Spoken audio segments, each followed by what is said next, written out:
నమస్కారం. Vivo regular meeting entry చేస్తున్నాం. ఇక్కడ ఈసీ మెంబర్ అటెండెన్స్ ఫిల్ చేసాం.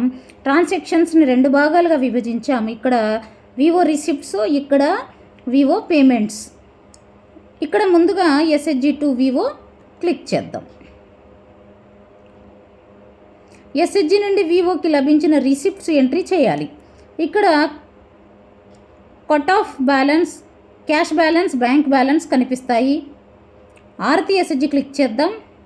ఎస్హెచ్జి నుండి వివోకి ఏ మోడ్లో వస్తుందో ఆ మోడ్లోనే ఎంట్రీ చేయాలి. ప్లస్ బటన్ క్లిక్ చేద్దాం. ఆర్తి ఎస్హెచ్జి, మహిళా ఎస్హెచ్జి, మోడ్ ఆఫ్ రిసిప్ట్ ఎరపైన క్లిక్ చేసి సెలెక్ట్ చేయాలి. బ్యాంక్ సెలెక్ట్ చేశాను. ఒకవేళ క్యాష్ వస్తే క్యాష్ సెలెక్ట్ చేస్తాం. మేము చెక్ రిసీవ్ చేసుకున్నాం, అందుకే బ్యాంక్ సెలెక్ట్ చేశాను. చెక్ నంబర్ ఇవ్వాలి.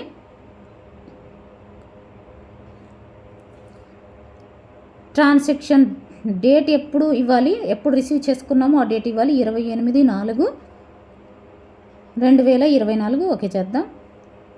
అమౌంట్ 20,000.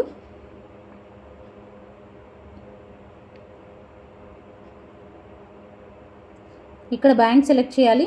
ఇక్కడ ఎలొకేషన్ బటన్ ఇచ్చారు, ఎలొకేషన్ పైన క్లిక్ చేద్దాం.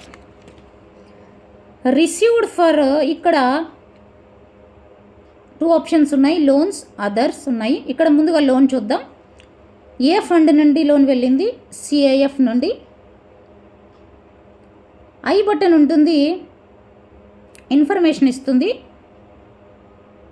లోన్ అమౌంట్ ఎంత డిమాండ్ ఉంది. ఇక్కడ అమౌంట్ ఎంటర్ చేయాలి. 20,000 రూపాయల్లో 18,000 రూపాయలు రీపేమెంట్ కోసం వచ్చింది. ప్లస్ బటన్ క్లిక్ చేయాలి.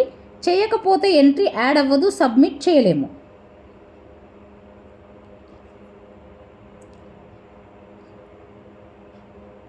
అదర్స్ 2,000 రిసీవ్ అయినవి. షేర్ క్యాపిటల్ సెలెక్ట్ చేద్దాం. ఎస్హెచ్జి వివోకి 2,000 ఇచ్చింది షేర్ క్యాపిటల్. 2,000 ఎంట్రీ చేసాం. ప్లస్ బటన్ క్లిక్ చేస్తేనే యాడ్ అవుతుంది. ఈ ఎంట్రీకి సమానం అవ్వాలి, అప్పుడే సబ్మిట్ చేయగలరు. సబ్మిట్ బటన్ క్లిక్ చేయగానే డేటా సేవ్డ్ సక్సెస్ఫుల్లీ. ఓకే చేద్దాం. ఇక్కడ ఎంట్రీ చేసిన అన్ని డీటెయిల్ కనిపిస్తున్నాయి. డిలీట్ బటన్ ఉంటుంది. మీరు డిలీట్ చేయాలనుకుంటే ఇక్కడ నుండి ఎంట్రీని డిలీట్ చేయవచ్చు. బ్యాక్ వెళ్దాం. ఈ విధంగా అన్ని ఎస్హెచ్జిల ఎంట్రీ మీరు చేయవచ్చు.